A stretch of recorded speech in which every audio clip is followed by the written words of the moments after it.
СОГД отправлено 140 машин с гуманитарной помощью.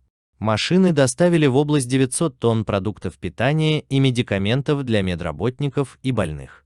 С целью оказания социально-экономической поддержки врачам и пациентам больниц в Сагдийскую область по поручению главы государства из столицы прибыла колонна из 140 грузовиков с 900 тоннами продуктов питания и медикаментов, сообщает пресс-служба председателя города Худжанда.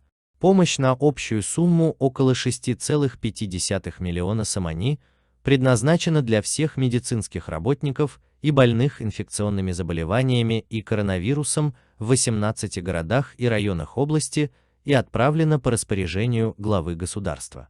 Продуктовая гуманитарная помощь в основном состоит из продуктов первой необходимости: муки, риса, масла, сахара, картофеля, моркови, лука и другие. Наряду с продовольствием в города и районы Сагдийской области распределены необходимые медикаменты.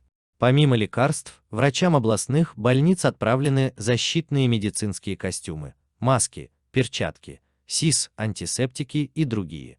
В целях обеспечения прозрачного, целевого и адресного распределения лекарств и продуктов из числа членов правительства, ответственных лиц Хукумата области, Республиканского штаба по профилактике распространения COVID-19 и Минздрава создана рабочая группа.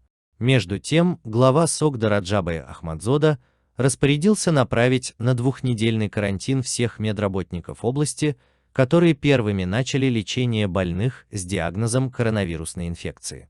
Карантин они будут проводить в санатории. Для приема медиков области подготовлен санаторий Юсулзада в Бабаджангафуровском районе и Центр сердечно-сосудистых болезней города Худжанд, сообщает пресс-служба главы СОГДа.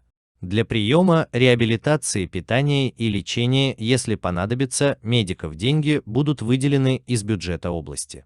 В санаториях области по очереди курс реабилитации пройдут все медики, которые боролись с коронавирусом.